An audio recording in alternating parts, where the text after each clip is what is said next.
scanning the rows of empty chairs. Not a single advisor sat in attendance. The silence of the room was thick, suffocating. He moved to the center of the dais, his knuckles white as he gripped the edge of the table. Every map, every scroll, every plan for the future felt like a burden he was forced to carry alone. He looked toward the heavy oak doors, expecting a messenger, a strategist, or a scholar. Nothing. Only the sound of the wind rattling the high shutters. He struck the table with his palm, the vibration rattling the inkwells. I seek men of wisdom to restore our glory, yet the halls remain silent, he declared, his voice thin against the vast, vaulted ceiling. He paced the floor again, the rhythm of his steps frantic, searching for a solution that refused to materialize within the marble walls of his own court.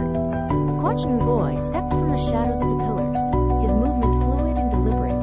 He crossed the cold stone floor, stopping 10 paces from the throne. He bowed low, his forehead nearly touching the ground, before rising to meet the king's gaze. My king, the search for talent is not a matter of demand, but of public declaration, he said, his voice calm and steady. The king narrowed his eyes, leaning forward. Ngoy gestured toward the map, then lowered his hand. If you desire the finest steeds to carry your messengers, you must first convince the world you cherish them above all else. Let me tell you a story.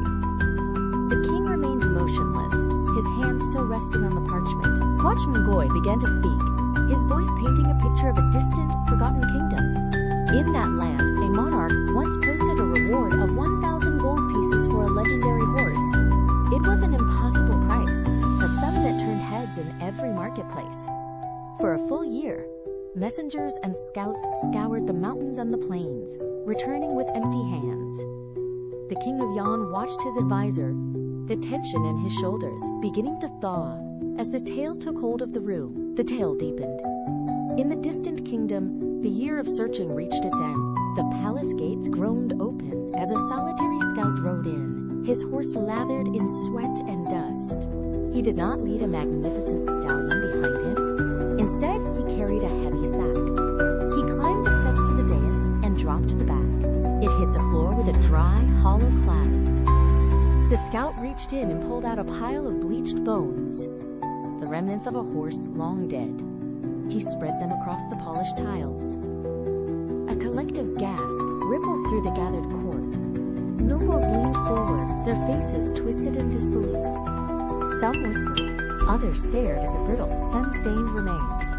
The scout stood straight, his hands tucked behind his back, meeting the heavy gaze of the monarch. He pointed to the scattered pile.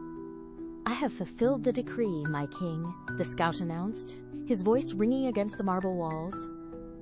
I have brought the legendary horse you sought. The court fell into an absolute, ringing silence. Confusion hung in the air, thick and heavy, as the monarch looked down at the remains, his eyes darting from the bones to the scout, waiting for the punchline that would explain this madness. The silence shattered. The monarch rose from his throne, his face flushing deep red as he pointed a trembling finger at the floor. You bring me death? You bring me filth? He roared, his voice echoing off the vaulted ceilings. He kicked the nearest bone, sending it skittering across the smooth stone. You have squandered a year of state resources for this? For a pile of dust? The court erupted in a chorus of indignation. Guards stepped forward, spears leveled at the scout, their faces set in grim lines of threat. The monarch descended the dais, his pace heavy and aggressive, stopping inches from the scout. Explain yourself, or you shall pay the price of this insult with your life. The scout did not flinch. He did not step back. He maintained a steady, unblinking focus on the monarch, his posture loose and unburdened by fear. Slowly, with deliberate precision, he knelt. He reached into his satchel and withdrew a square of rich velvet. He began to gather the scattered remains, placing each piece onto the fabric with the care one would reserve for a royal relic. He stood again, holding the cushion out with both hands, his expression as still as the grave. The scout held the velvet aloft. The air in the hall felt thin, charged with the threat of execution. He did not rush.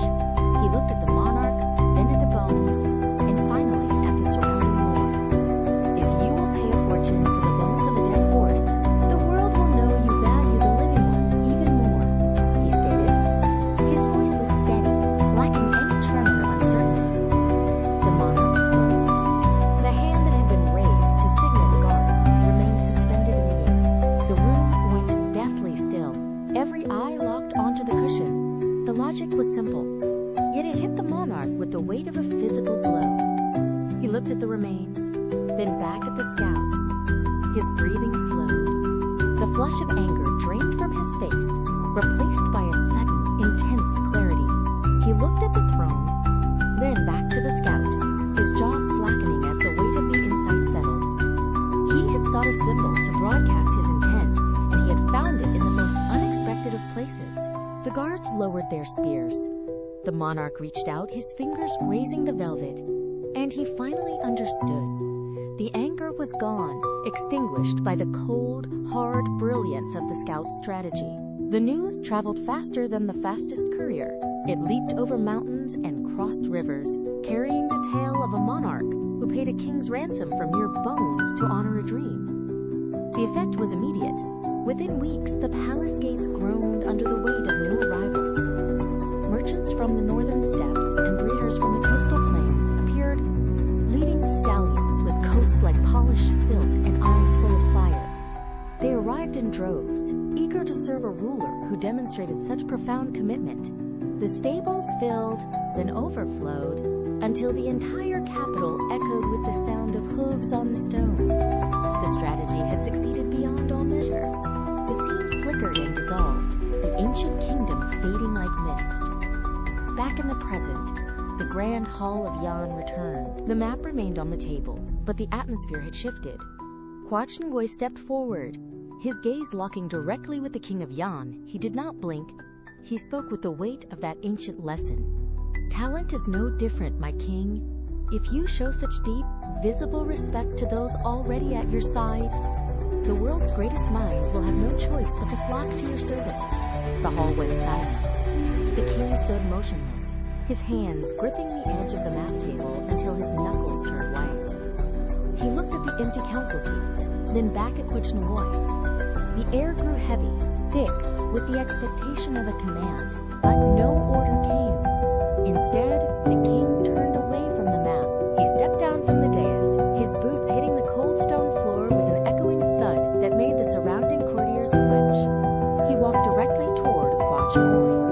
The advisors standing nearby shifted, their eyes darting between the two men, unsure if they should intervene. The king did not stop until he was inches away. He looked at his advisor, his expression stripped of all royal arrogance. Then, in one fluid motion, he bent at the waist, lowering his head in a deep, formal bow. A collective gasp rippled through the room. The king remained bent, holding the position, forcing the entire court to witness his profound deference. By bowing to the man who had guided him, he was dismantling the wall between ruler and subject. He straightened, looked Kwach Ngoy in the eye, and gestured toward the seat of power. The hierarchy had vanished, replaced by the weight of mutual respect. The news did not wait for the sun to set. By dusk, messengers had departed the capital, carrying word of a monarch who valued wisdom over titles. The story of the vow broke the isolation of the kingdom. In the high halls of neighboring states, scholars paused their work, listening to the tale of a ruler who treated his advisor as an equal. Strategists who had sat in silent exile for years began to pack their scrolls. Brave generals, weary of serving those who ignored their counsel, mounted their horses and turned their faces toward Yan. The roads leading to the capital began to teem with life. It was a migration of intellect and strength. From the dusty mountain passes to the fertile plains, the best minds of the age moved in a steady, determined stream. They arrived at the palace gates in groups, carrying nothing but their expertise and a newfound sense of purpose. The guards at the gates did not bar their entry. They stood aside as the heavy wooden doors swung wide, welcoming the incoming tide. Each arrival added a new layer of potential to the court. The empty seats that had haunted the king for years were filled, one, by men and women whose presence signaled a turning point for the entire nation. The transformation took root in the soil itself. Where once the fields lay cracked and neglected, irrigation channels now cut through the earth, drawing water to thirsty crops. Farmers returned to the land, their movements rhythmic and steady under the midday sun. The markets, previously hollow shells, burst with the noise of commerce. Vendors stacked fresh grain in high golden mounds, while travelers bartered for textiles